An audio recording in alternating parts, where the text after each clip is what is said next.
Hi, everybody. This is Career Search Lunch and Learn. We are excited that you're here, even though we know you may not be.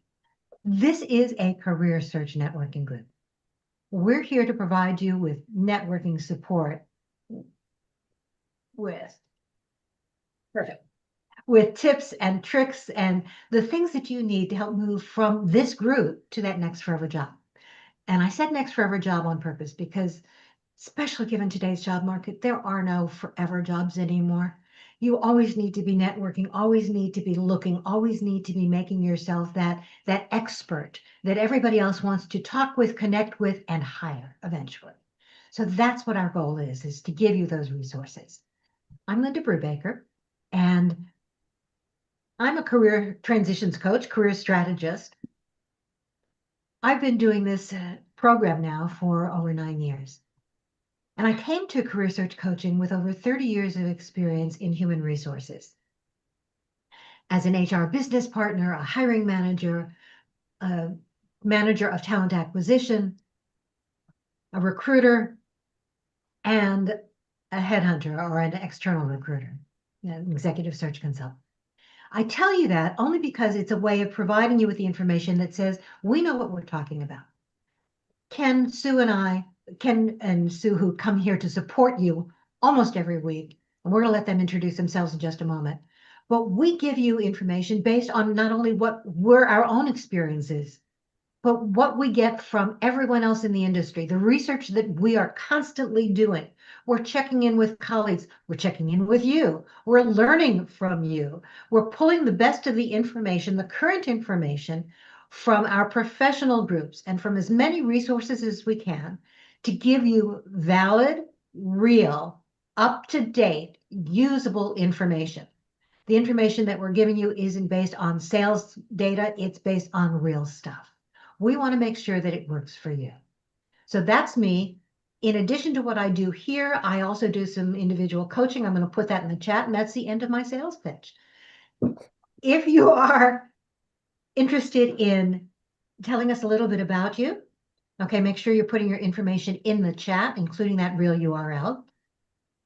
I'd also like to say that if you have a question, because that's what today's session is all about, put the word question all in caps in the chat, along with your question.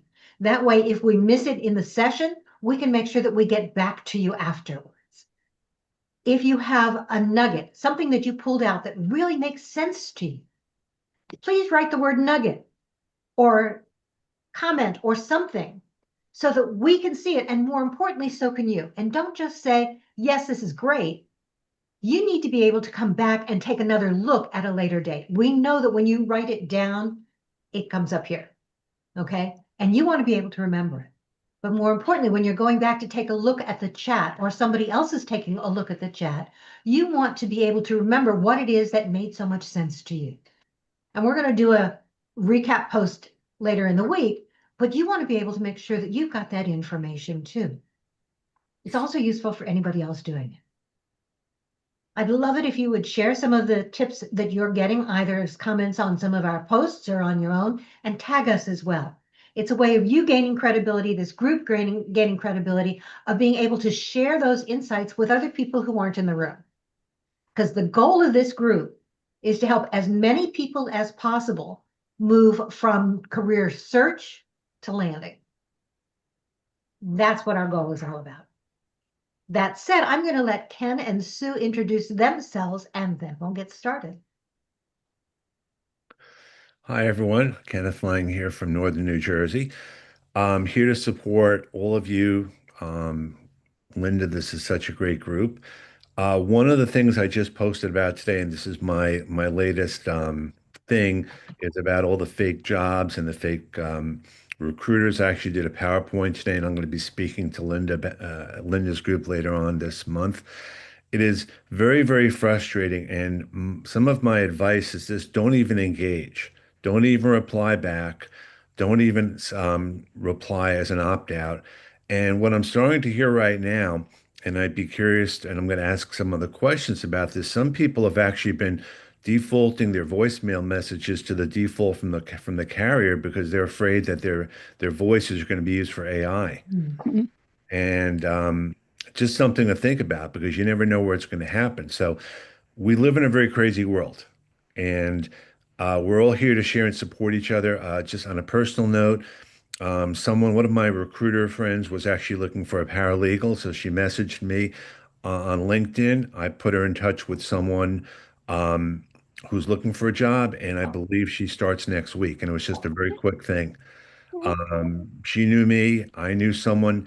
So the more I know about each of you, the better. But again, and it happened probably in the span of about 3 days. So great to be here, everyone, to take it away. Thank you. Thanks, Ken. I'm Sue Griffey. I put my stuff in the chat. I know a lot of you. I think, Linda, you forgot to say if you're new, please put NEW in caps.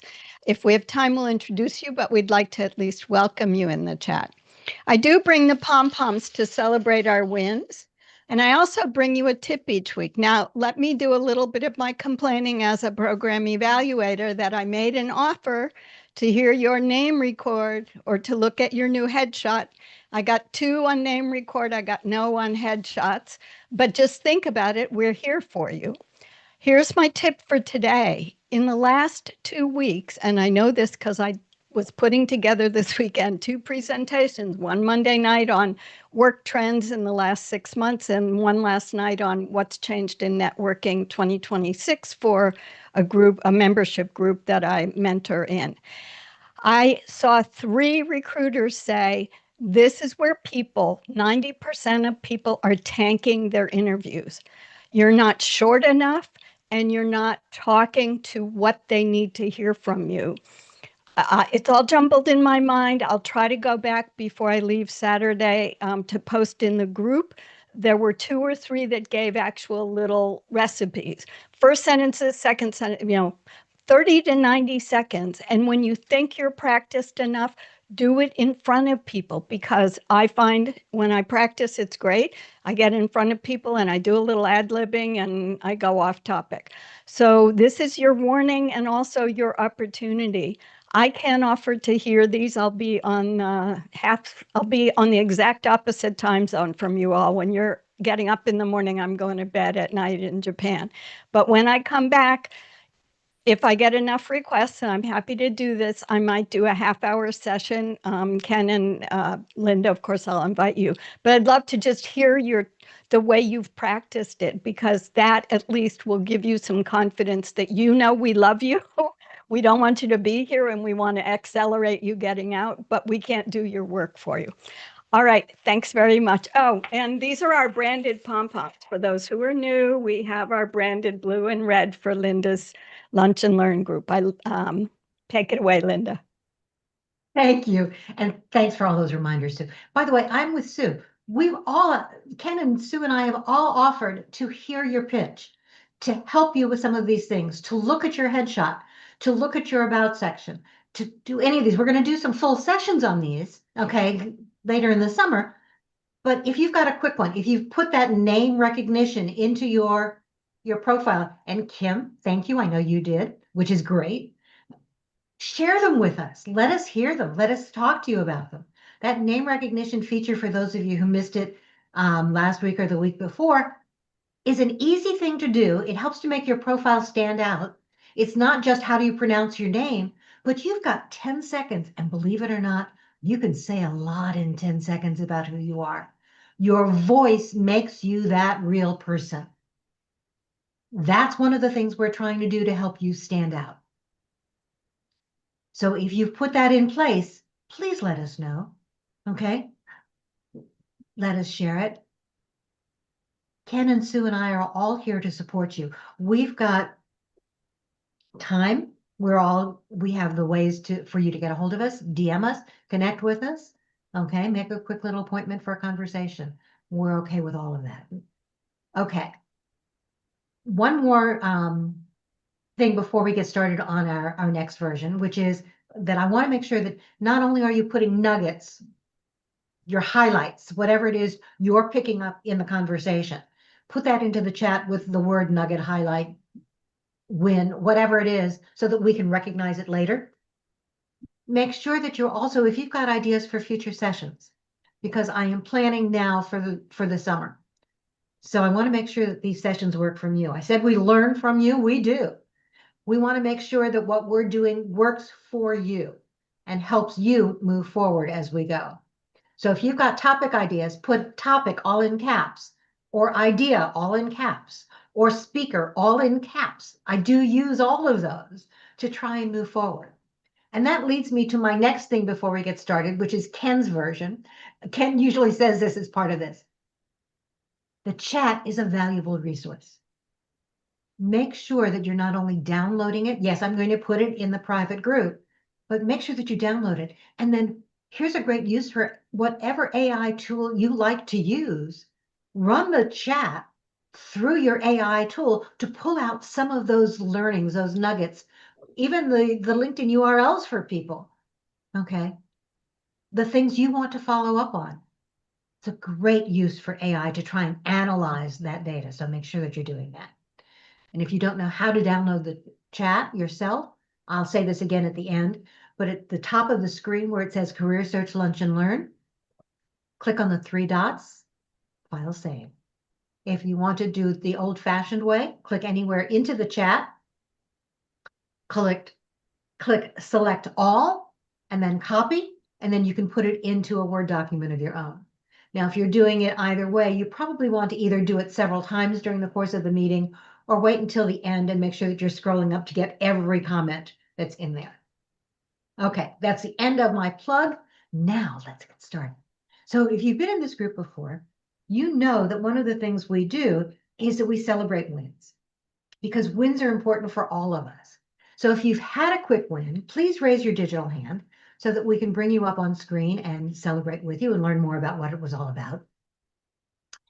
Now, for us, a quick win doesn't mean, yay, I got a job. Although if you did, yay, you got a job. Congratulations. But it's also you networked with somebody new. You reached out to somebody. You had a conversation. You had an interview. It didn't go anywhere, but you tried. Whatever it is that was your quick win, even if it wasn't a success in standard terms, we want to hear about it and support you in that process. And I'm seeing one already.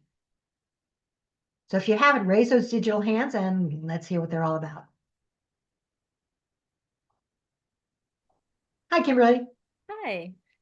So I got a call earlier this week telling me to expect an offer today or tomorrow. And Congratulations. And I have, thank you. And I have a question. I'm also had a really good interview on Monday with a different company that I'd like to be able to continue pursuing. And that because it's going to have a much better commute. And I know that the offer is going to come in at less than what I've been looking for because the job was the range was less than what I was looking for. But so I'm wondering how to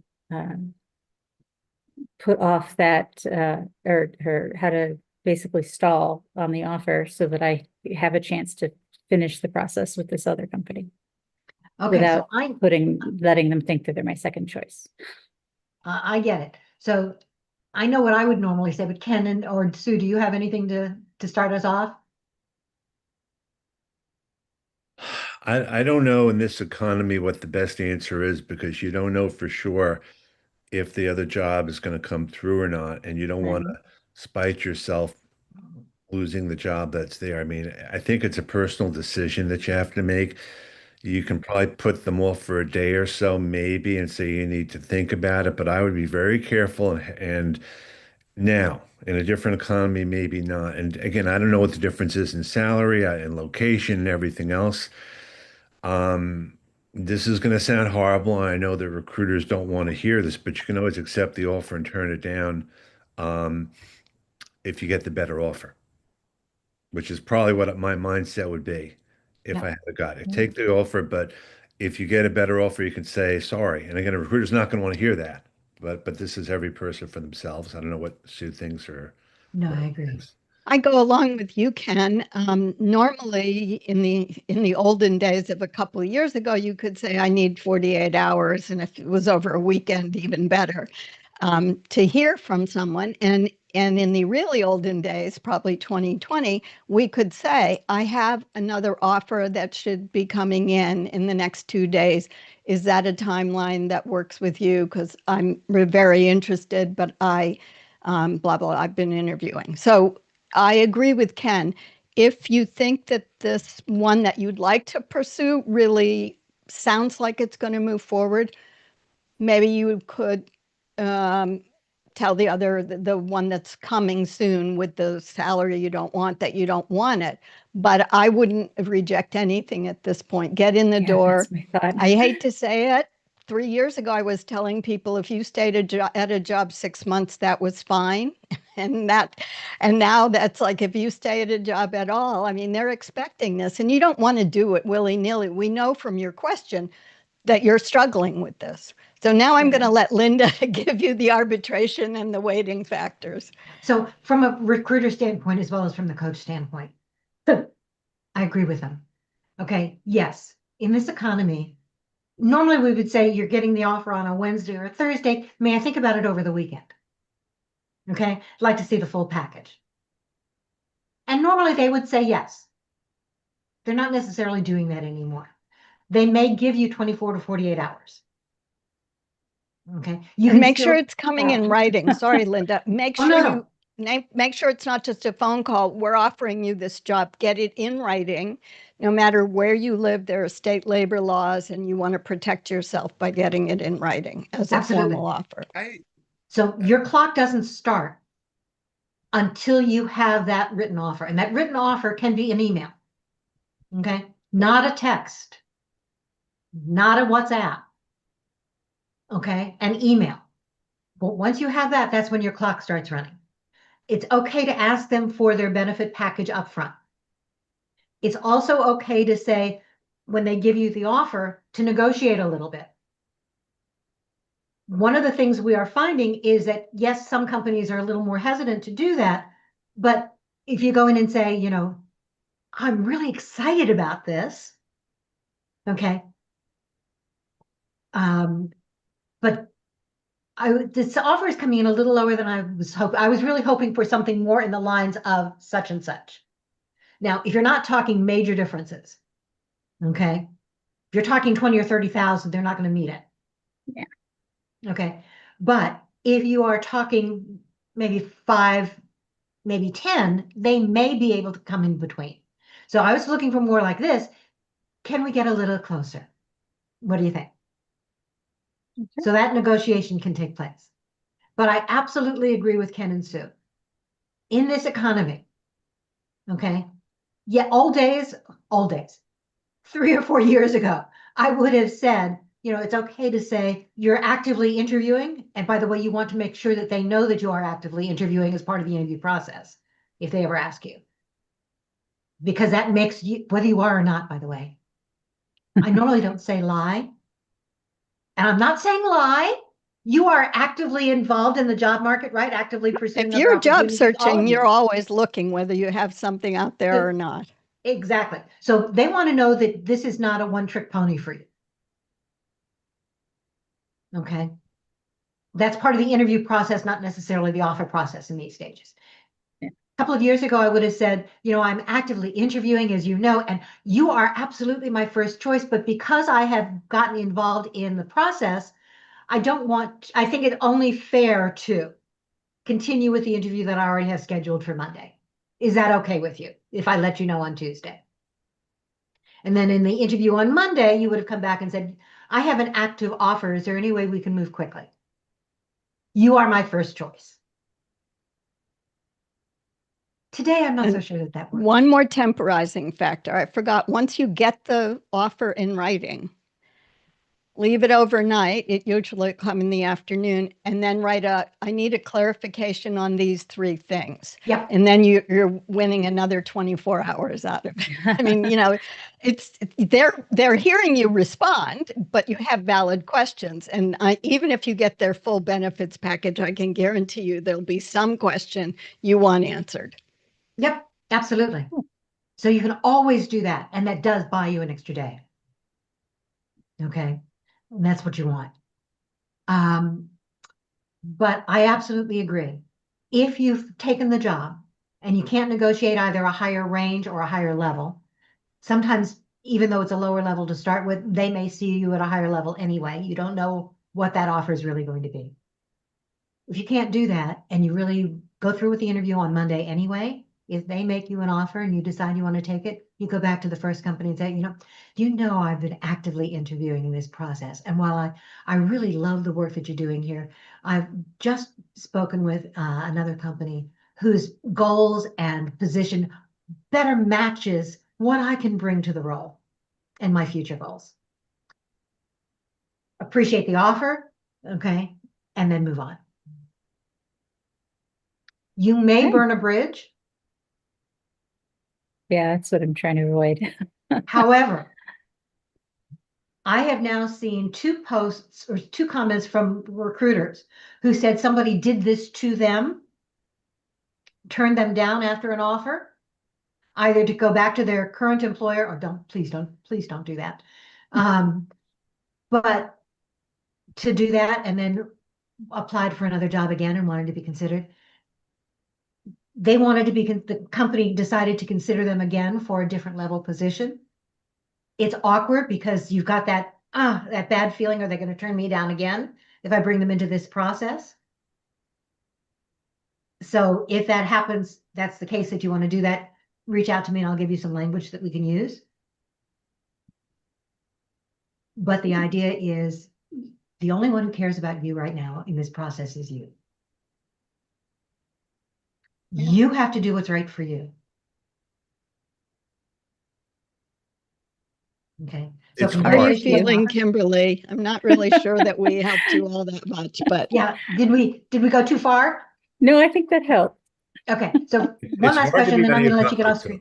It's very hard to be out of your comfort zone and try to Yeah. do things that may go against your principles and things.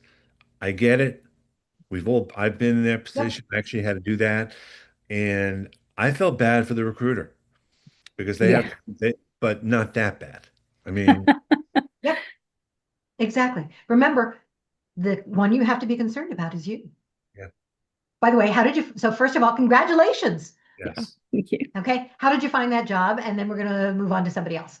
I applied via LinkedIn, or not via LinkedIn, but on their website after seeing it on LinkedIn. oh, okay, Perfect. good. Congratulations. Yeah. Thank you. Keep us posted and let us know what happens. Oh, I will. Okay. I'm going to bring up another couple of people. And when I do, I'm going to just, as you come in, as you see yourself on screen, just talk to us in that order and let's go from there. So the first one that I see up now is TJ. TJ. Okay, I had my first in-person networking meeting yesterday Oh, good. How from did it somebody go? from somebody that I met here who referred me to their cousin that's actually in my town. Nice. I love that. I love that. And then after rejection, I got the HR or the manager over there connected with me on LinkedIn, and the other manager messaged me, emailed me. So to keep an eye out on the page. So here we go. Perfect. Great example. Thank you. Okay, I see Carl next. Michelle, if you'd like to come up on screen, you need to turn your camera on. Two questions, both related to, I guess, wins. One was I was invited for an interview. This would be a managing director within a company, which I wasn't able to get a lot of information on because their presence on the web was fairly interesting, let's say. But as I was trying to join the meeting that was provided to me, the meeting link, it was a Google Meets, but it sent me to something that was requiring me to download and run an application. I'm wondering if anyone has ever, in engaging in Google Meets, been required to download a separate application and install that application or run that application. A Google Meets app or anything else? It looked like that, but it wasn't created by Google. If you looked at the licensing, You are. Stay I away. wouldn't do it. Red flag. Stay away. I wouldn't. that's sort of what I felt, and it is. There's already some other indicators that's a little interesting, but nevertheless, that sort of reconfirms that no one else has had an experience where to join a Google Meet they had to download an application from an app store, even though it looked legit. But okay, No, the only thing I've ever had to do is download the Google Meets app, but that's it. that it was looking like it was the Google Meets app, but I've never had to actually download the Google Meets app. I click on the link and you open up a web page Right. that Right. is the Google Meets. Yeah. So it looked okay, but there was something that looked a little also off. But let me go to the other question as well. I applied for a role that was posted by a third-party recruiter. It's a COO of a $500 million publicly traded company.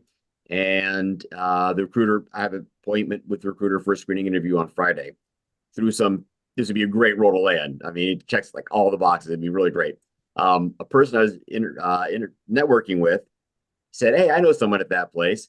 Let me introduce you." And they introduced me, and I'm trying to get on that person's calendar. As it turns out, the person she introduced me to is the current COO who's retiring at the end of this month. Ouch. Great, but also a little awkward, potentially, in terms of I don't want to make it look like I'm trying to do an end around to the third-party recruiter. But talk about a great source for insights and information before talking to the third-party recruiter. It'd be great. So again, my general question and seeking for advice is I would love to have a chance to talk to this person prior to the recruiter, but I don't want to give the recruiter the image I'm doing an end around. Any thoughts? So let me understand the sequence. You got the connection, the interview, let's see. The third-party recruiter sent you in before you got the connection to the current COO. It literally happened after. the same day. 2 or 3 days ago. Yeah, it literally happened the same day that I got an indication that they would like to interview, and we set up the time for Friday. At the same time, during a unrelated networking call, the person said, "Hey, I happen to know someone at Prototype Labs." And at that point, I had forgot I even applied to the other one. And the person that she introduced me to is the person that's retiring that I could be replacing. Okay. Yeah, I understand. I'm putting on my outside recruiter hat. Okay. Yeah, it can be a little tricky. May I ask the firm name? Not the one you're interviewing with, the recruiting firm. Oh, it's legit. It's Skywaters. They're based out of Minnesota. It's not a huge firm, but they're legit. No, I was just wondering whether I knew anybody there. That was all. Oh, okay. So to see whether I could get you some additional information. But there's nothing wrong. You've already in their system, in the company's system, as coming in through the recruiter. Recruiter's going to get paid if you get hired. Correct. Okay, whether the current COO talks to you or not, whether the current COO pushes you forward or not. Okay. The recruiter still gets that commission. So it's not a conflict of interest for the recruiter. Okay. I would have a conversation with the current COO. If you can, connect with him, her, whoever it is, see what kind of insight you can have. And I would do it on the basis, not necessarily, unless they're going to be part of the interview process. Do you know who the interview team is? Well, the first discussion is purely with the screening discussion with the recruiter. That would later, of course, lead to an interview somehow with the actual client. But in this case, I suspect that the retiring COO would probably be one of the interviewers for the person replacing him. Or maybe not. Maybe not. You never know. Right. But yeah. But I think we've forgotten a step in the middle, which is you write to the recruiter and you say, unbelievably, an hour after blah, blah, blah, or 2 hours on a totally unrelated networking event, I met someone who's in that company and blah, blah, blah. And I'm planning to go ahead with that. Just want you to know. Right. And that's all. I mean, the fact that the retiring COO might meet with you doesn't mean anything for the recruiter, even if that recruiter could sway things. And that's the whole point. I think, in the world I came from, people being replaced at senior management and above were almost never on the who's going to replace me interviews, because they wanted new blood. They wanted new people. If they wanted that, they would have kept me on and told me not to retire, whatever. So, just more communication's better. Let them know it's happening, and it was totally coincidental. You can look at the phase of the moon and see if it was the full moon and make a joke about it. I don't know. Just take it very lightweight of, I didn't go seeking this, but I met this person through networking. So, or you met the connection. You had a networking connection who, suggested that you talk, and this person reached out. Yeah. The recruiter, as long as you are already in the hiring company's system, coming in through the recruiter, they will get paid. And from their perspective, if you have that additional contact, yay, that makes it easier for them to say, commission coming, commission coming. Okay. Okay. It won't hurt you. I mean, it won't hurt them at all. It helps you stand out. But I agree. Let them know. And I would follow up. Absolutely. All right. Thank you for that feedback. Appreciate it. Good luck. Thank you. Uh-huh. Anthony, I think you're next. Hi everyone. Yes, yeah, I've had a bit of a win. Oddly enough, it's probably the opposite, or a little bit the opposite to Kimberly's first example. So I was invited to interview for a role which was suggested would be a little bit junior for me, but nevertheless, I went for it. I'm very open-minded at the minute. There was an opportunity to start again, look at some kind of career path or progression within that. So I went for the interview last Tuesday. They've actually created a role for me, which is going to be above that. So just purely from the strength of the interview, they've managed to carve out a new opportunity. So I was verbally offered from the hiring manager yesterday. I'm waiting for one more signature before a contract can be drafted. So I'm hoping I'll get that in the next 24, 48 hours before I can pop the proverbial cork. So yeah, that's my win. Congratulations. That's a huge win. Great. That's a Thank huge And you. that's really what I was trying to tell Kimberly too, is the idea that don't turn down something, don't automatically assume that because the salary range is lower than you want, okay, that it may not work out. Companies have some flexibility, especially in the sense of, gee, he or she can do more than I originally thought. Maybe we should redesign or come up with a job, a new way of looking at the job just for you, which is apparently what happened here. So congratulations. I think that's fantastic. So how did you find that job, Anthony? It was somebody that I used to work with that's in the organization. So when I put the open to work banner on LinkedIn about 2.5, 3 weeks ago, he reached out immediately. We had a conversation. He was almost talking me out of it, even though he was recruiting for the role.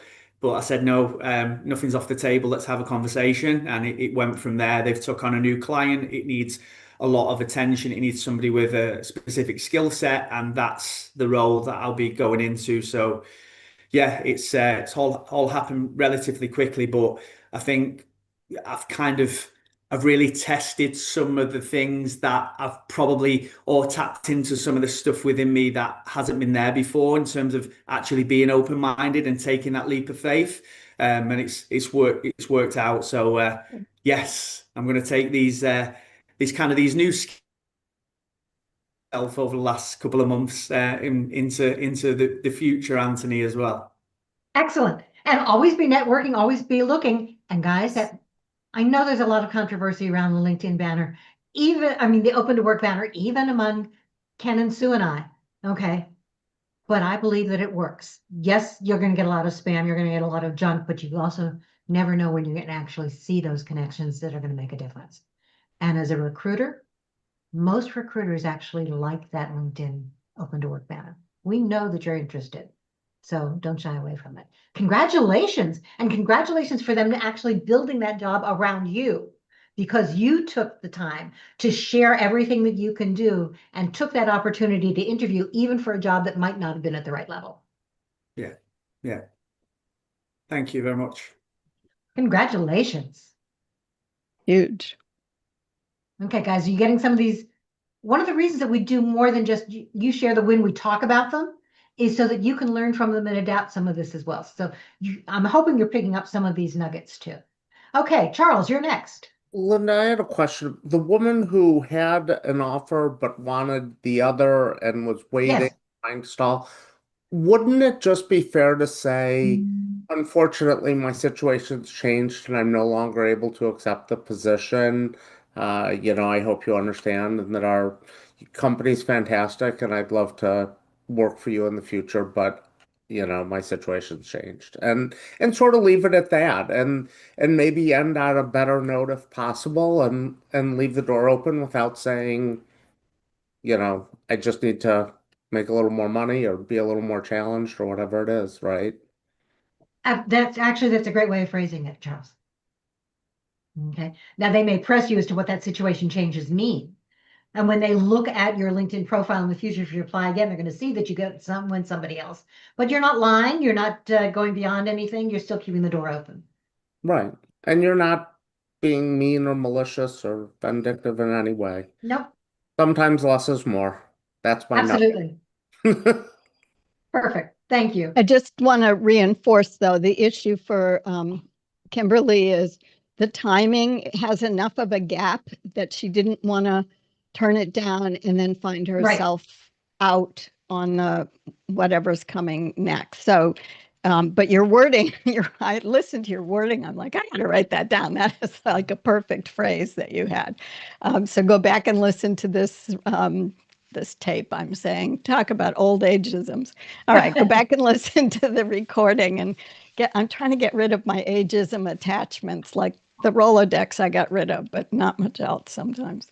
All right, sorry. That's okay. I was just at home when my dad asked me if any of my children wanted any of his 26 deep accordion folders for paper. And I said, oh, Dad, nobody uses those anymore. Yep. Need to put those in recycling. Yeah, I think recruiters probably hear this all the time on the other side from job seekers. I'm sure that it's not an unusual thing. I think we have a tendency as job seekers to want to make sure that we leave on good terms and we're not going to burn any bridges. But as frustrating as recruiters will hear this all the time. I mean, they're trying to do what they can the same way. So I think part of the mindset is, and I try to do this, I try to think like a recruiter to some extent as a job search coach to understand their perspective because it kind of helps. But you don't really owe anyone as a job seeker anything more than what you're saying.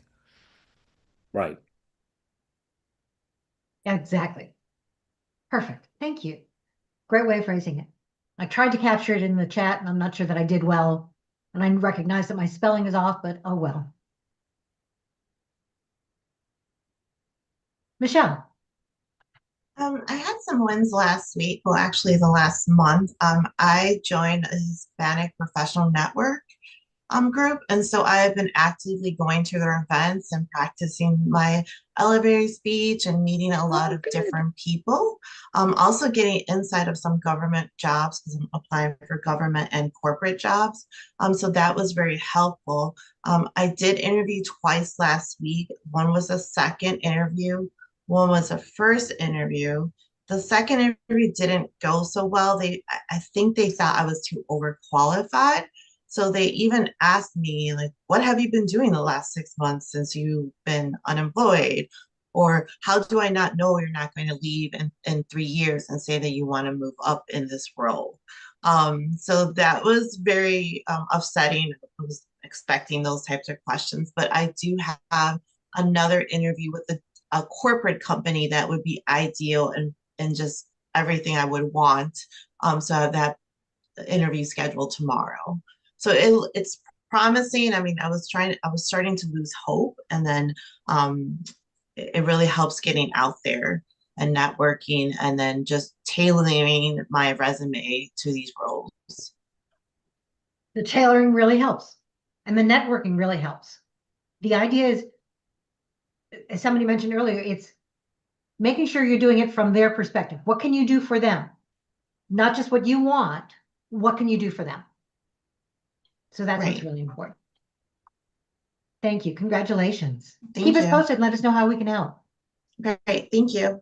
And those interviews that you had, did those come from those networking events or did they come from something else? They came from some Illinois Job Mart.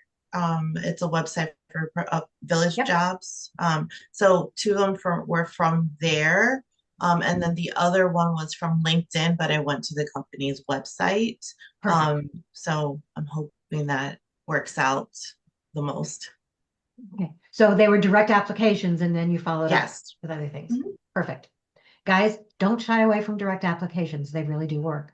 Okay, you can get those networking contacts afterwards, the same way that Carl did. I think it was Carl. Okay, but the networking contacts help. Networking contacts can get you in the door initially. Networking contacts can get you in that added bonus after you've applied. And you don't actually, not all jobs are filled through those networking contacts, in spite of some of the hype that we hear. Okay, so the direct contact works. Craig, you're next. You need to unmute, Craig.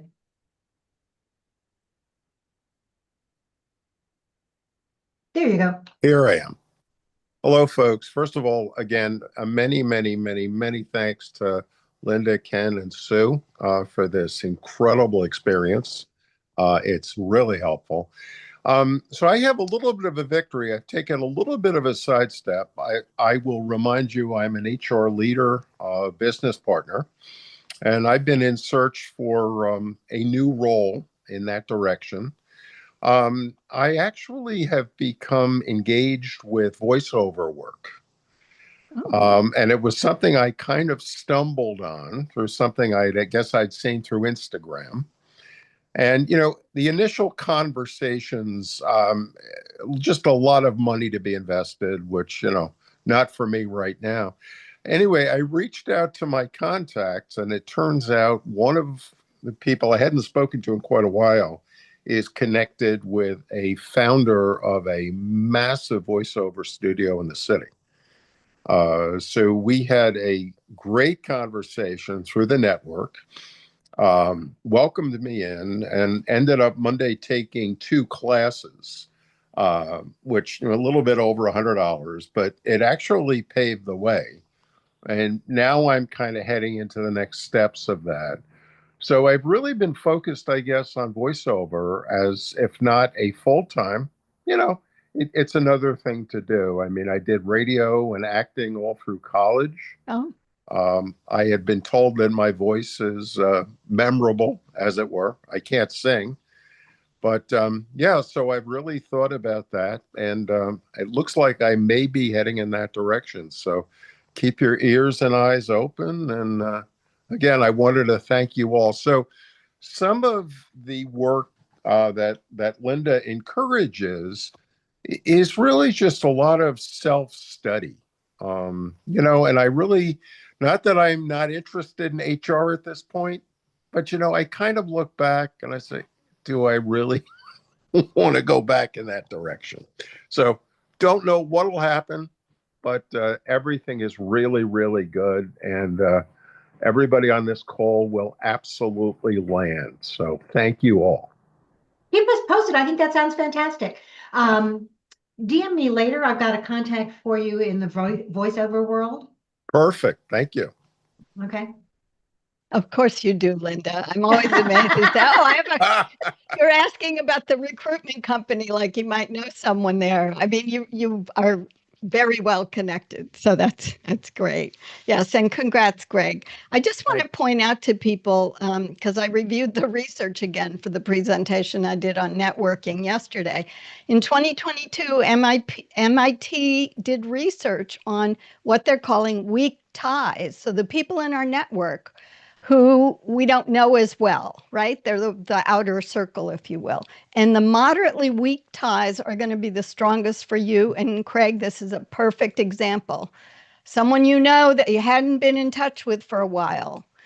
College alumni, people you've worked with, volunteer projects. There's plenty of information on this, but don't forget about those weak ties. And I think maybe Carol, the way you described that, that might be an example. But just so you know, there are areas of exploring networking, even though yesterday's presentation included research, I think from Christoph Schonertz, that Glassdoor showed last year that 60% of job offers that were reported in some database are actually through online applications. Christoph debunked the 70% of every job of jobs is through networking. So more to come on that. I didn't mean to bring it up today, but this is a perfect example. So In fact, I've done research and I cannot find anything to support that in any you know study. where it came from? That came from a 2017 LinkedIn press release. I'll send you. Say, yeah. I'll send you Christoph's post on it. I was like, a press release of all things. Yeah, it's a press release, and it's one of those things that has gained traction because it sounds good.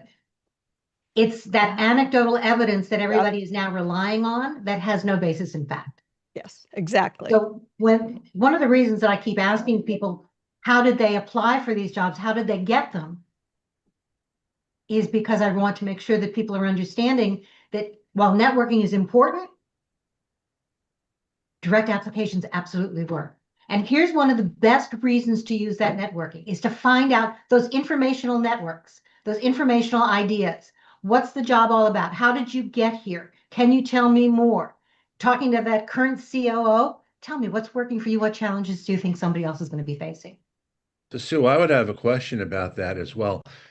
Just because you're applying, getting a job through an online application doesn't mean that networking didn't play a part in that. And the person said, they suggested you apply online. So I think they would kind of have to take another step back. It's like, yeah, you have to apply online because that's what you have to do. But how do you get to that place? And I think a lot of the media, like they will never get down to that granular level because it's just too much stuff. Yeah. Yep. Well, I think you make a good point, Ken, and I didn't have time even to look at And the I wasn't detail. suggesting that either, as long as we're talking about it. No, but what's been touted, as you know better than me, all three of us have heard for the last 3 years, these people much bigger even than the two of you, and I think of you both as really big in the world of LinkedIn. But the big LinkedIn people, like, you're supposed to be networking 70% of your time because 70 to 80% of jobs are only through networking. And I'm like, yeah. And so there is conflation with that. But the point is that online job applications have an important part, and job boards. There's also these two. One was Glassdoor, and one was something called GEMS Recruiter Benchmarks. So they're both important sources, at least trying to use the data we might know about. But you're right. There's always networking going on. We want that. Although Linda and I want at least engaging, not just networking. Don't just go collect the old list of, how many stacks of business cards I had when I retired. Yeah. But at the same time, Craig, again, your demonstration, I wanted to point out, weak ties. We forget about who we know. We forget what may cross our paths. So, do a little excavation on that. Absolutely. And when we were talking about those weak ties, we're really finding that it's those second and third level connections that really work. And in many cases, I'll be honest, okay, we don't know those second and third level connections. So it's not, gee, I haven't talked to you in a long time. I've never talked to you. But even still, because it's that spider web, right? You're connected to somebody who's connected to somebody who's connected to somebody. Those relationships still exist in their minds, and it's still an easier way to make those connections and to get those conversations started. So I'm all in favor of checking with your connections to see if you have a second or third level that works, and then getting those conversations, reaching out to those people. So congratulations. Let us know. Can I just one last comment? Absolutely. At least two folks have put in the chat. Cheryl was one, and I believe Alexandra was the other. So they've got some information about possible voiceovers. I would like to ask both of you. I'm on my iPad, and iPads do not friendly Save the chat. do not. Thank you. If both of you would be so kind as to either send me a LinkedIn note or CE Cunningham1 at Comcast.net. That would be incredibly helpful to me. And just again, last comment, and I wanted to make this observation too. The person that I reconnected with, I hadn't talked to him in a few years. He's a supply chain guy. I actually gave him your name, Linda, because I'd like to have him on this call. He's there are very few people in my life that I will tell you are head scratchers. In other words, where they're struggling to find their next role. This is a guy, I don't get it. He's well-rounded. He's been out for about 2 years, and I'm doing everything I can to try to lead him. So that's how this conversation started. I would also tell everybody it's great reaching out to folks from the past, but make sure it really becomes apparent that it's a two-way street. Honest to God, it really helps out. And the primary purpose of my meeting with him had nothing to do with the voiceovers. Those were in the background. It was all about, hey, what can I do to help you out? I'm determined to get you placed somewhere. So. And that's perfect. And that's actually the best way of starting these networking conversations. It's not about asking for you, okay, Right. Unless you're doing that informational interview and they know that that's what it is up front. But the idea is it's not only the two-way street, it's the give more than you get. Ask more You'll about feel that. much better. You'll feel much better about everything doing it. Yep. That way, honestly. So, thank you Perfect. all. No, thank you. Keep us posted. Yep. Okay. Rosalind, you've had your hand up. If you want to come on camera, please let us know. You have to turn that on. Okay, I may be a little laggy. Sue and I were on camera before, and I had to shut it off because of issues that I have That's all with right. the camera. Okay, thank you. Actually, while we were in the middle of the session, I had just got a phone call from a recruiter, second phone call from a recruiter, third-party offshore recruiter for a contracting role. I got my little spidey senses up though, because they asked me the first time for my 5 digits of my social security number. no. And I told them, no, I was not providing them with that. I Nope. felt very uncomfortable. And so they called me back again, but this time they sent me a screenshot, supposedly, of where the company that I would be working for, it sent a message or email saying we're unable to validate this person. We need their 5 digits of their Nope. social.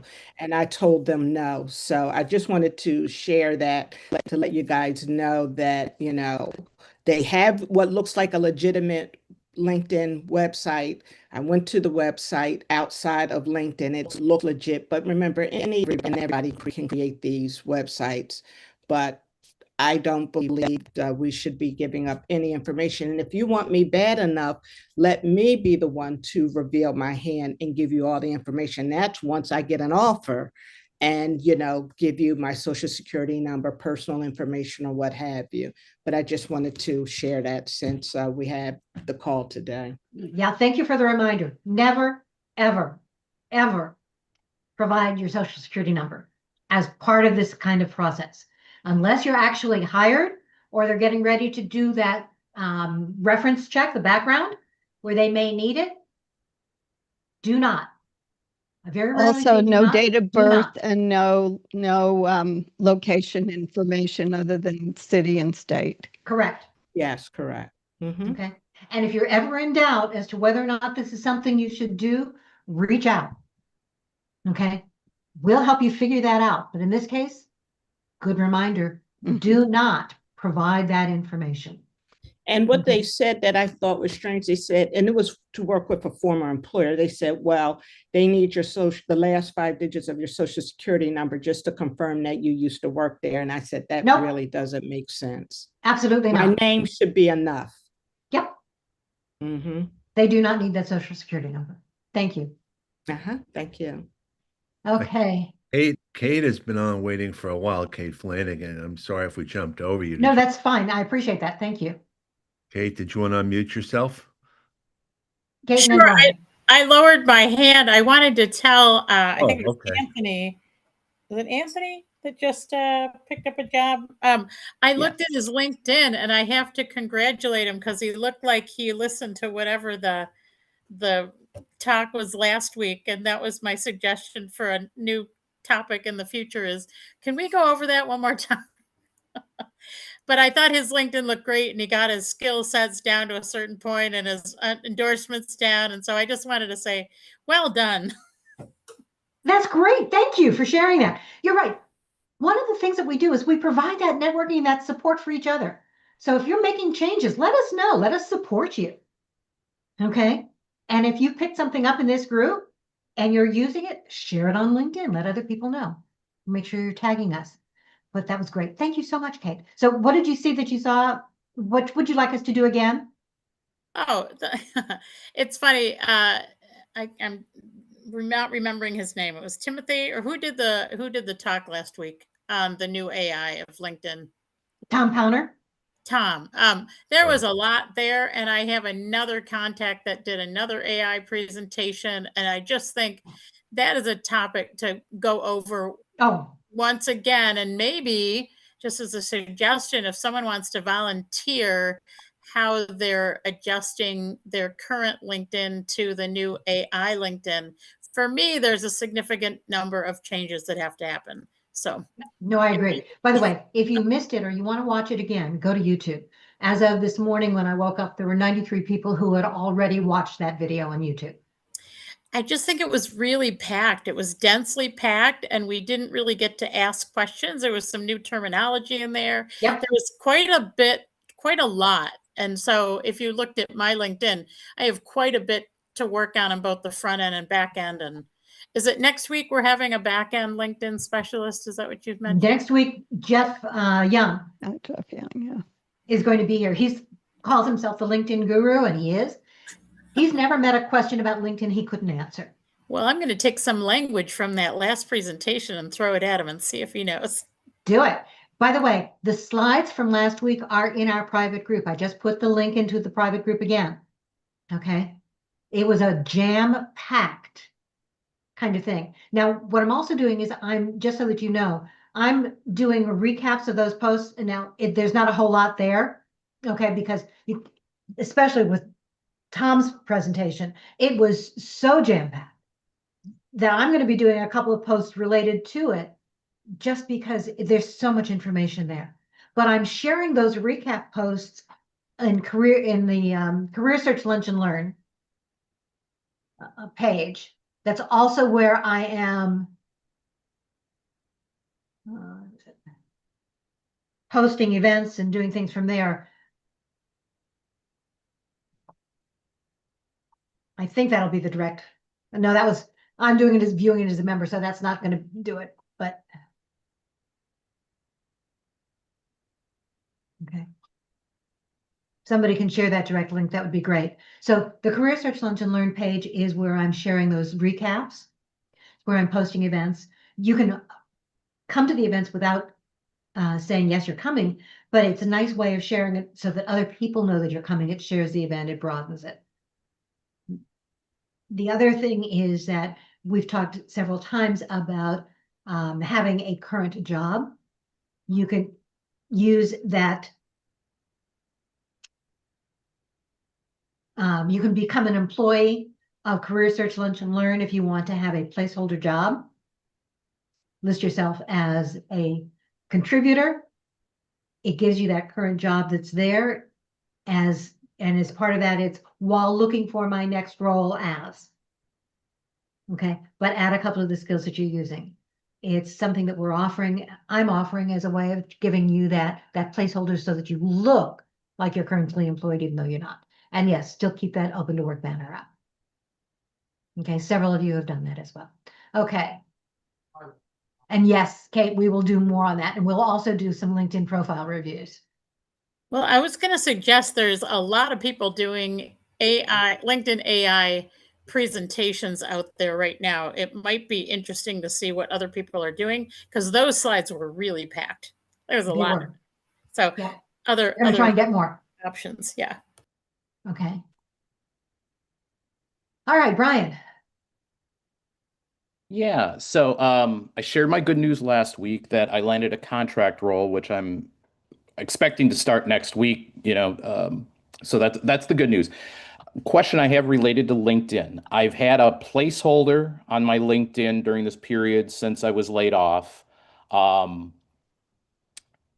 do I delete that immediately? And then in terms of how soon after I start my role should I be posting where I'm working at? Immediately? A few days? Okay, so number one, if it's a contract role, you're always looking. Mm-hmm. Okay. Never stop. What kind of a placeholder role did you use? Let me. Yeah, that was I my used question. the company open to opportunities. Oh, Okay.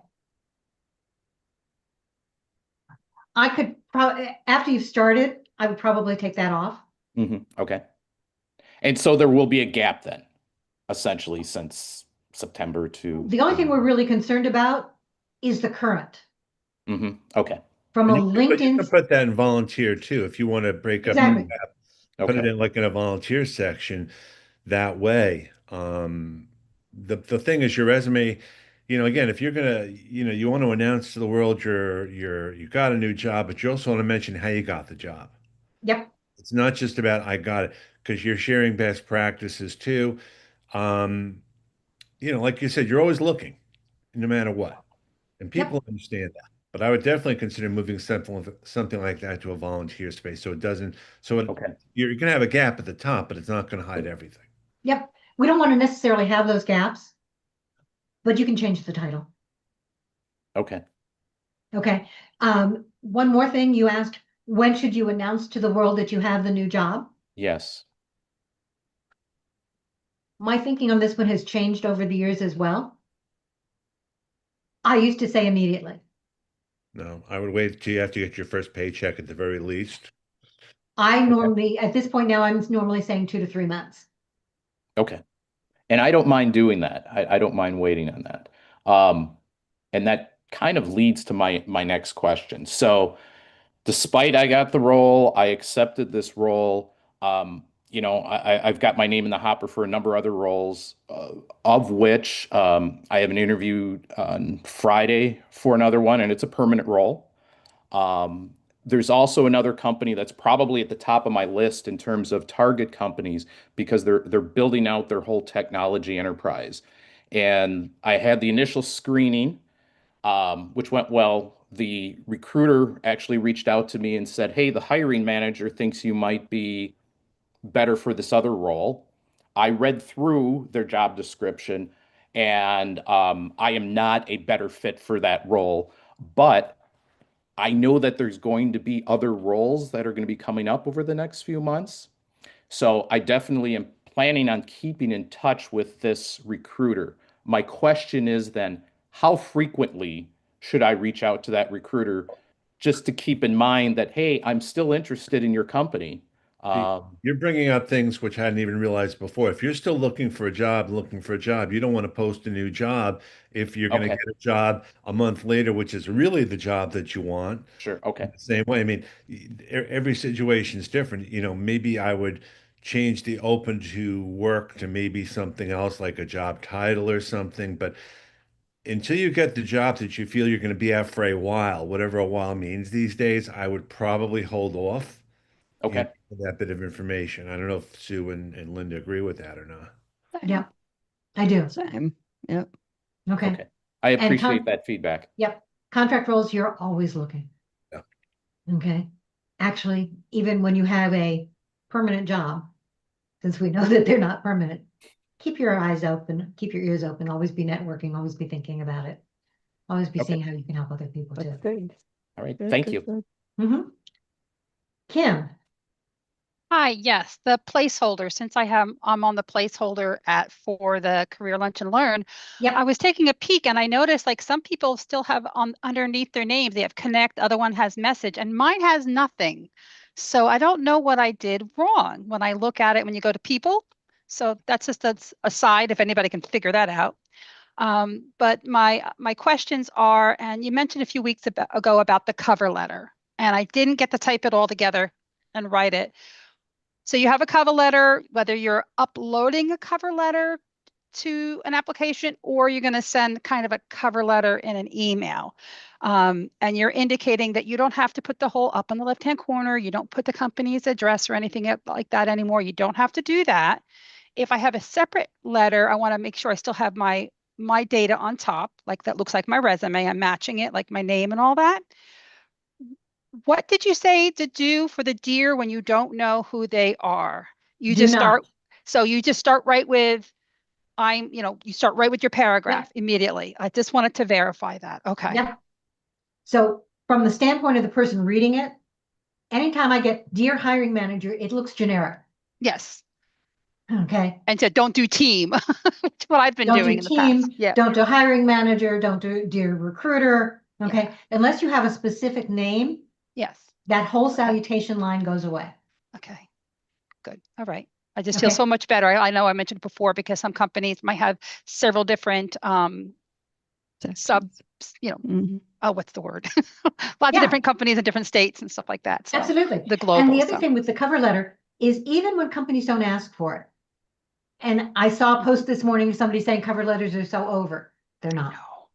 No. Okay. No. They truly always are. the edge. Always the edge to me. It's always an edge. Your resume is the objective piece. Here's what I've done, what I can do. Yeah. The cover letter is not just your emphasis, but it's who you are. It's your opportunity to demonstrate your communication style. It's your opportunity to demonstrate those things that are really important that you can bring to someone else. It makes you stand out. Now, if all you're doing in your cover letter is saying you need X, here's why. Okay. What used to be called a T letter, don't do those. Oh, don't do the T's. Oh, I was doing like a T. Okay. I was being taught to do like the T kind of format a little bit, and that's what I was putting into my bullets. I tried. So, cover letters are short. It was short. They were very short, but thank you. Your pre-answer to why you, why this company, what you bring nobody else can, and how to get a hold of you. It's 1 or 2 bullets about the things that are there. If you're just repeating what's in your resume, I don't need it. I think we also have to rethink even what we're saying. A cover letter per se is not a cover letter. It goes back in the days when you would mail a letter and you'd have the return address and you'd have this and that. These are not, again, it's the terminology. Right. So, I think that's part of a mindset thing. Okay. That would be good to maybe have it doing examples maybe in the future, something like that, because I would think that only probably would last like a 15 minutes to a half an hour, maybe talking about different styles of the cover letters that you just did. That might be nice. Yep, definitely. I think, like I said, and let's change the name. Let's not call it the cover letter. Well, no, that's what companies. Good luck. Right. But I'm saying that's why you have to think it's not that. It's it's something else. Right. So you're right. It's really not a cover letter, which I think gets a lot of us confused as to what it might be. But they're really important. And I will tell you from a recruiter and hiring manager standpoint, your cover letter tells me more than it when I choose to read it. And I will admit that I don't always read them. Okay. Companies don't always read them. Their ATS system always reads. Okay. But when I read them, it tells me that you want this job, not just any job. Yeah. It tells me about you. And cover letters, truly, if you write them with that, answering those pre-answers to those questions, why me, why you, what I bring, that makes a difference in many cases as to whether or not if I'm on the fence, I'm going to talk with you, not somebody else. And it also is the only thing that doesn't have constraints over the format. Your resume has to be this way. LinkedIn has to be this way. So you get to pull together your story. And that's what Linda means by your voice about what you're doing, what they can understand. So, and it also, by the way, is rehearsing you for interviews when you can pull that evidence together and tell cohesive examples of evidence-based results. Another thing about cover letters, please do not have AI write them for you. This is your opportunity to show who you are, to show your communication style. You're not going to have AI write for you on the job. You're not going to have AI answer questions for you on the job. Okay. So it really truly needs to be you, your voice. Thank you. Okay, Ray. Hi there. Just a quick question regarding cover letters. In some applications via websites, they don't allow you to upload one. So I've heard, if you have 2-page resume, page 3 be the Page cover 3. letter? Mhm. Right. Exactly right. That doesn't impact, to your knowledge, the ATS or kick it out or anything like that? No? Not at all. Got it. Do you do page 3 or page 1 as the cover letter? Sorry to interrupt. I would do it at page 3. Okay. Because the ATS is sometimes taking what's in there and copying it Yep. down to the same boxes where you have to repeat. Right. Got And it. even if the ATS can't pull everything directly from your resume, the ATS is still expecting to see resume first. Okay, even though it will read everything. Barry. I have a question. On a lot of the applications that I've been putting in, several of them seem to work through a common engine where you have to put in your background, your name and all that stuff, upload the resume and stuff. But in several situations, when I'm looking at the drop-down list to answer a question, like on a school, on a degree, something like that, it doesn't have that in the drop-down list, and it won't let me add that to the drop-down list. Should that be an indication that I shouldn't bother with this job then because I'm going to be overqualified if it doesn't ask about if you have a professional degree? If it doesn't, I'm not quite sure what you mean, Barry. Well, like So- it'll ask you like, what school did you go to? And so I'll put down I went to, the law school I went to. And it'll ask what I studied.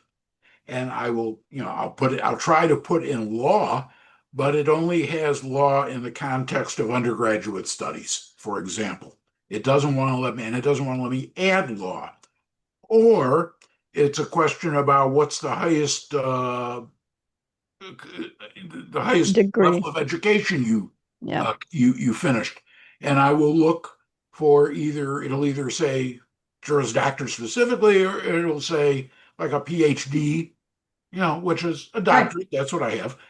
But sometimes they stop at an undergraduate degree, and you can't add in any follow-up degree to the undergraduate degree. Does that mean they're not looking for that I'm overskilled, then overqualified, and I should just abandon looking into that?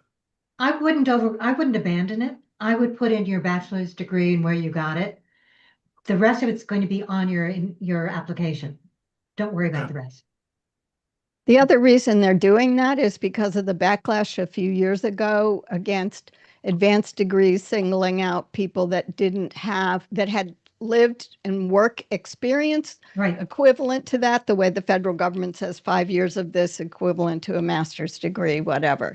So that's probably why it feels like the lowest common denominator. And many job postings now only require a bachelor's degree, meaning that's all they're asking for.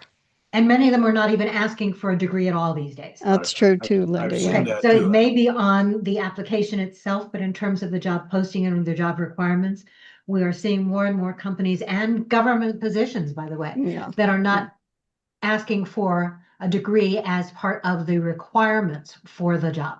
They're looking for the experience that you bring. They know, just as we do, that the experience on the job, if you got a degree, as I did well over 20 years ago, what I learned in that degree isn't necessarily applicable to the job that I'm doing now. Right? It gives me that background, that learning, that basis. Absolutely. Okay. But things change, right? Even in the laws change. Right. Okay. From the IT perspective, my husband studied COBOL. Right?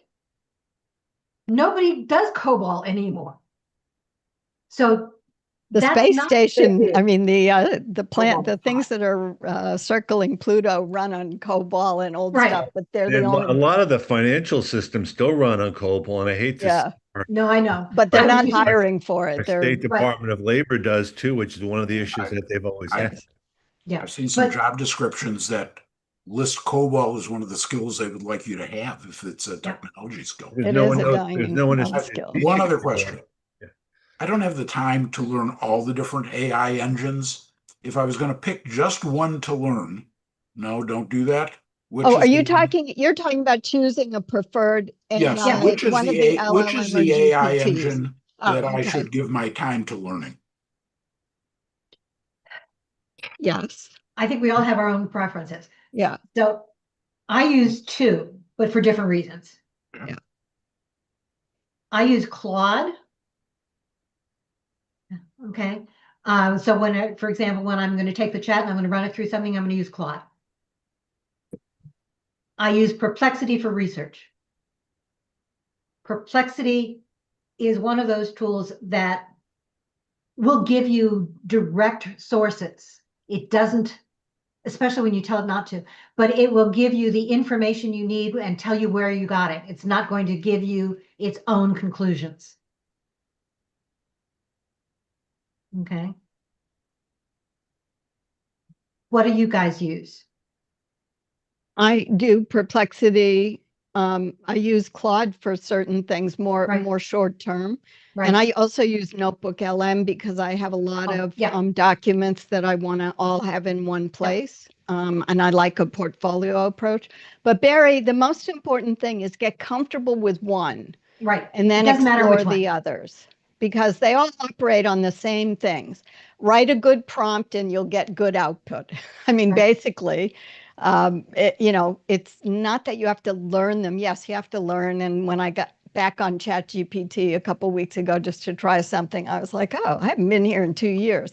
And it still knew a lot about me. So the more that it's centralized in one place, the better it becomes.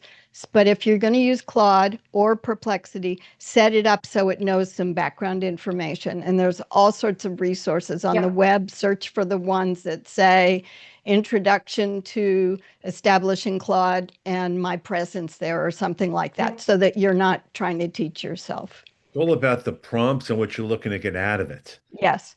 You have to really think it through. It's not just through your output. You may start out with one prompt, which leads to a second prompt or a third prompt or a fourth prompt. And the more you refine it, the better. And that's going to be true of any AI tool. Exactly. Yeah, I've been using ChatGPT so far just a few times, like to just take a look at my resume or something like that. And no, I don't let it rewrite my resume. I always go back through and change it myself. But I mean, I'm familiar with Boolean logic. I've used that before in doing things because I used to write macros and things like that. Is it similar to that, or is it much removed? Or is that just it's like much easier than that? Much easier. It's much easier. You write like you talk. Yeah. Many of us that I've met, all of you, almost all of you, I've met in some fashion here on Lunch and Learn. You have had jobs where you've been trained to think through what are we developing and what's the output I want. That's basically what you do when you write the prompt. I tell it what kind of table I want and what's in column 1 and column 2 and column 3, or I say what I want for, like Linda runs the chat through Claude. I do the same thing. What are the actions? What are the big, what are all the nuggets? What are the highlights? So approach it from not trying to bring your own learning forward, but rather experiment with a few things. I have found that Claude, and this was what convinced me to start using it again, is hallucinating much less than the others. Yes. Seriously, I only found one error in something it did, and I used Claude last week and the week before for some deep analysis of stuff. I was trying to exercise it just to see if I could get it to hallucinate. So yeah. My only hesitancy is how much stuff of yours are you going to put into these tools because you don't know what they're going to do with it. True, but a lot of what I'm doing is out on the web already. Right. No, I agree, but I'm just saying you're going to put in your own information about your LinkedIn profile or your resume and you need help. That's going to be used, and I don't mean it to sound nefarious, but we just don't know. Right. But so also, if you're not on, oh, sorry, Linda. Go ahead. If you're not out on the web, it can't find you and start recommending you. And I've been saying for almost a year, I see that we are getting to the point where Jobs are going to be like this. Someone's going to search from a company. I need blah, blah, blah, who lives in Chicago and has these requirements. And they're going to start bypassing a lot of the gates we've all been helping you address. So I don't know what's coming. I know that my stuff's out there. I'm not saying we should treat it lightly. But one of the things, and I keep meaning to write a post on this in my free time, but I have been really, really strict about making sure that when I give credit to AI, I'm giving credit to me orchestrating the whole thing. And this is how you show what you're producing. I came up with a 3-level sort of search thing for what I did a couple weeks ago, because I was orchestrating a whole lot of inputs from all of you on LinkedIn around topics. And I said, I told you, here's the snippets that I gave you, here's the LinkedIn thing. Yeah. So we need to start recognizing how we're using it basically as the grunt work to filter our sources and give us new inspirations, but ultimately we take control of it. All right, I'll get off my AI maybe that could be a future topic. If you're looking for something to working with AI, maybe that could be one of the weekly sessions. Yep, I will. Perfect. Yep. Perfect. Okay, so add thank that topic in the chat. By the way, there are free courses out there that you can take. I just saw Harvard offering some, Coursera has some, Google has some. It doesn't matter which one you use in terms of taking those courses. You need to be able to demonstrate some familiarity with the tools. And in terms of what you're putting out there, all of those tools in their settings have a privacy setting. Okay. Yeah, good reminder. If you're concerned about it, especially if you're putting in your resume, your any kind of personal information, make sure you turn that setting on. And then if you need to, delete that chat when you're done so that it's gone. But you want to make sure that whatever that is personal there, you remove, or you include that privacy setting so that it is not shared with anything else. And so that it does not do the companies that develop these various engines assert ownership rights over what you put into it, like Microsoft used to do with its student edition of Word, where its license says everything you type in here belongs to us, not to you? Yes. Well, it's the same. They went out and scraped this stuff long before we knew how advanced they were getting in AI. Yep. And I was just typing in the chat, Ken, thank you for the reminder. We need to be careful about what we put in. Linda, thank you for the reminder about the privacy setting. I forgot to change that when I got to Claude again. Yep. So me too. Good warnings for us. Okay. For the product, Barry, they're taking your information and aggregating it and monetizing it. Whether they sell it to someone else or whether they use it to market to you. They're already doing it. Yeah. Yep. But we want to make sure that as much as possible, if you are concerned about it, and you should be for some of these things, that you're including some of those privacy settings. Okay, we've got 3 people who still are on screen with hands up. Okay, I'm willing to stay past our time if you need to, but I want to remind you before I do that you need to make sure you're copying the chat. I will put the chat in our private group. But when I do, sometimes the LinkedIn gods keep those links active, sometimes they don't. So if you want to do it yourself, it's an important thing to do. Okay. Sue, have a great time on your trip. I'm jealous. Thanks. Okay. But we want to make sure that you're getting the information that you need. All right.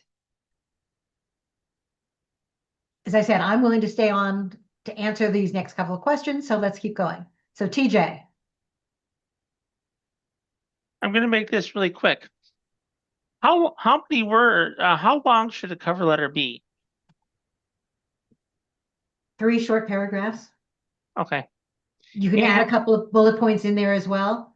And here's the way you end every cover letter. Here's the way you end every email that you're doing to people. I am looking forward to talking with you. The best way to reach me is. Okay. Okay. That was my quick question. And there was one more quick question I had. During an interview process, I don't know if anybody's thought of this. I taught myself to referencing one of my posts. What is your feeling on that?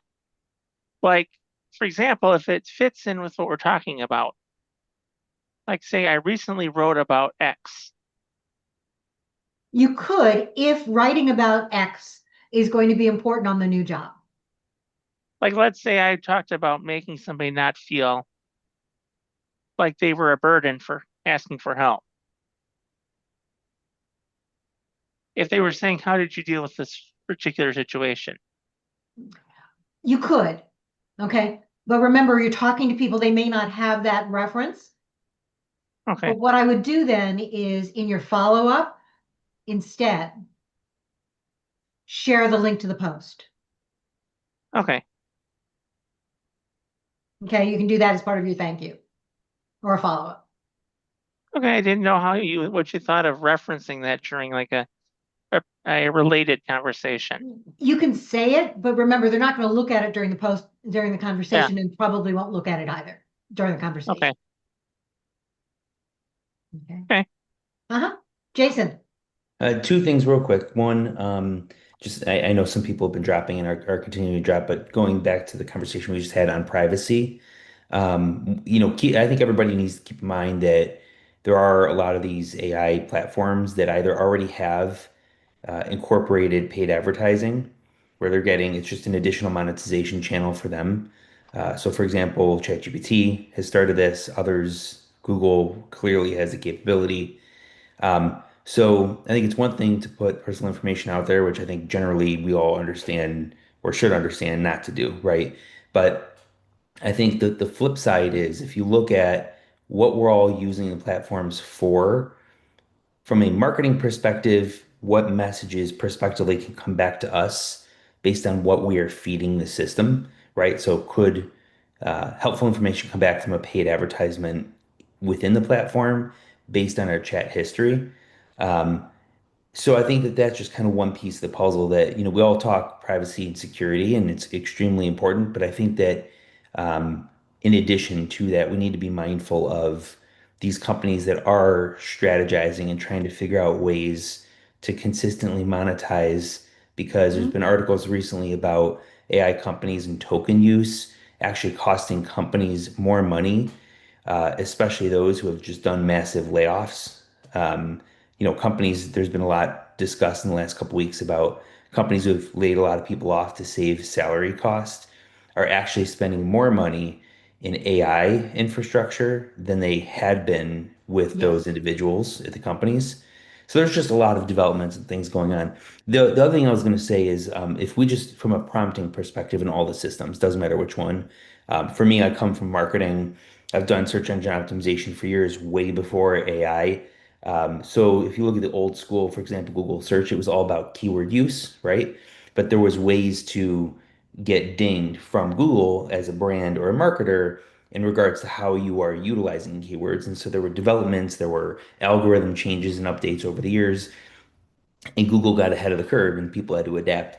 What just happened literally yesterday, and most of us probably don't know this because I don't know how many are in marketing or not, but Google just officially, by end of the day yesterday, released an update to their algorithm, which also is in Gemini, that has a very strict and specific, for people who are in SEO, which this actually will apply to everybody at some point, a very strict form of a text file for LLMs.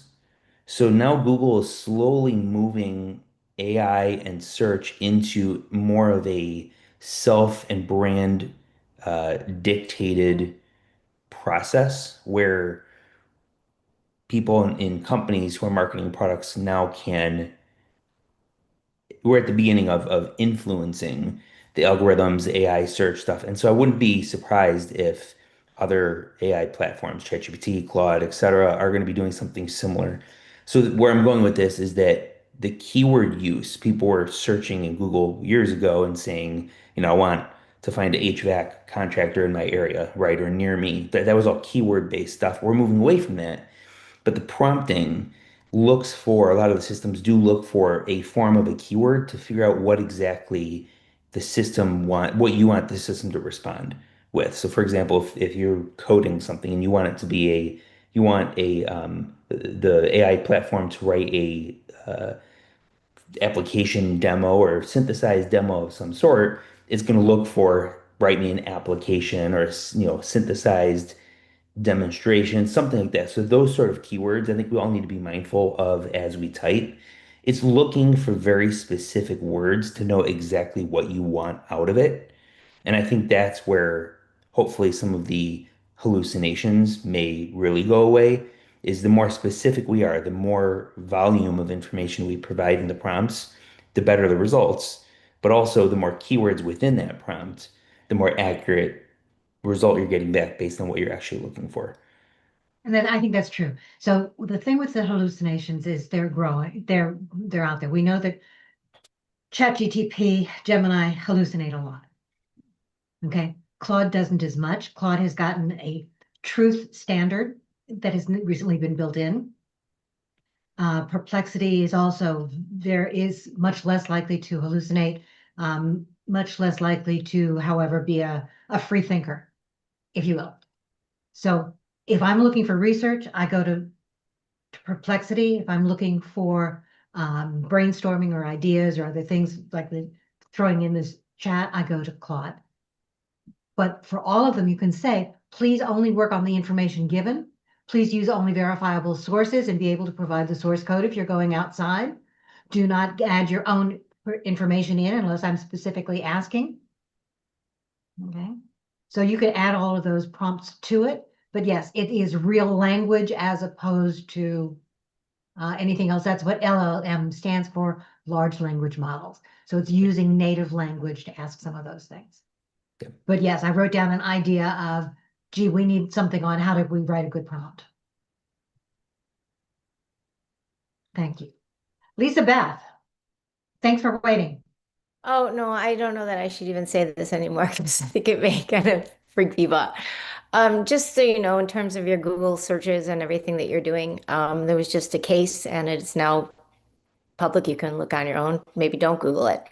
Anything you Google and you put it out there in terms of your personal information, whether it's medical or legal, it can affect your patient or legal confidentiality rights because you have now put that out there in terms of a public realm, and it can be very, you probably know this, it just came out in terms of, let's say you're having a conversation with your doctor and then you Google the information, you've now made it public so that someone else can look at that information. So you've taken away your rights of doctor-patient confidentiality.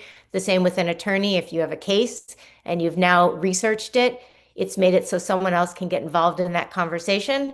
You've removed your rights of attorney-client privilege.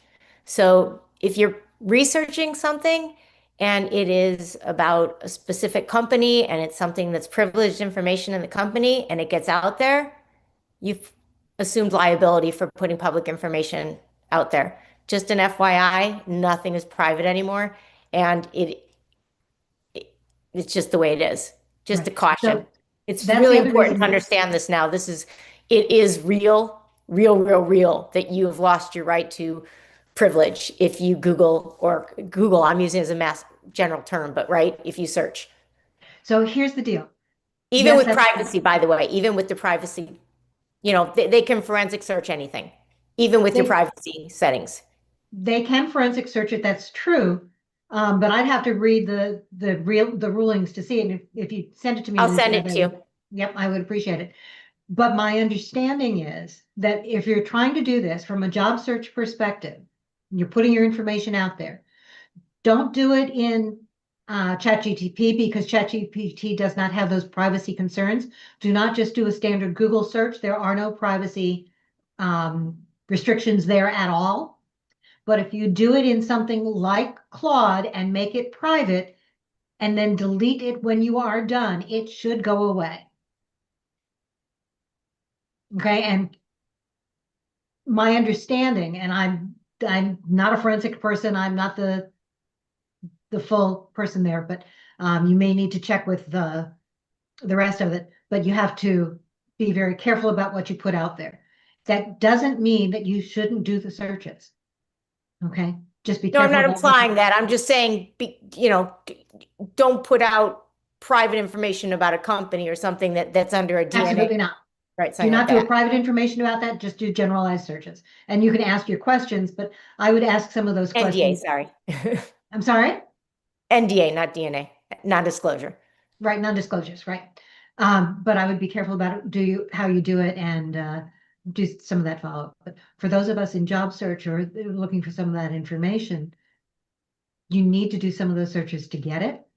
But if you're putting in your own information or asking sensitive questions, make sure that you are doing it in privacy mode if you can, either using, as somebody mentioned, the incognito mode, the some of the search engines that allow you to put in privacy standards and then delete it after you're done. So there are some ways around it, but we all know in this day and age, nothing is perfect. Kim, I'm sorry, Kate. I just wanted to quickly add to that. I foolishly did 23andMe years ago, like 2015. We all know Google and Gmail owns it, but I went to Elizabeth Wendy Breast Care Clinic. They were offering, oh, you have your data, we'll run a free search for you on the 34 top women's cancer. And I had none of them, but she looked at it and she goes, oh, you're all metabolic. You need to go see so-and-so.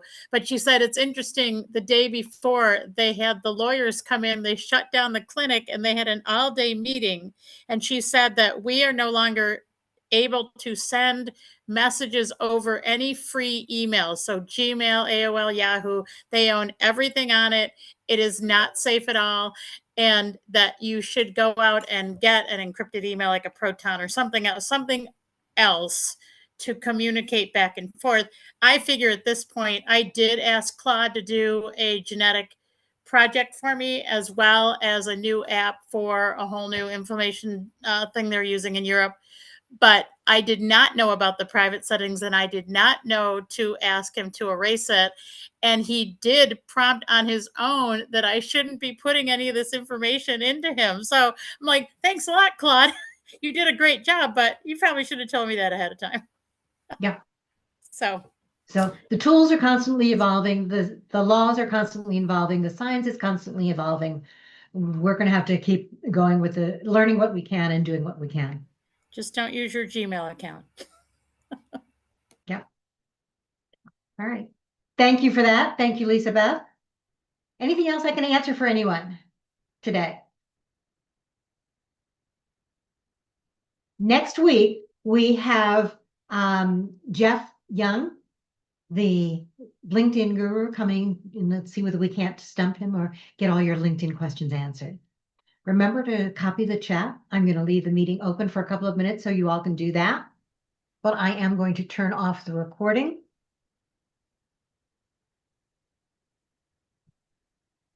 Maybe there will be a day. Maybe there will be a day when he gets stumped. Yeah,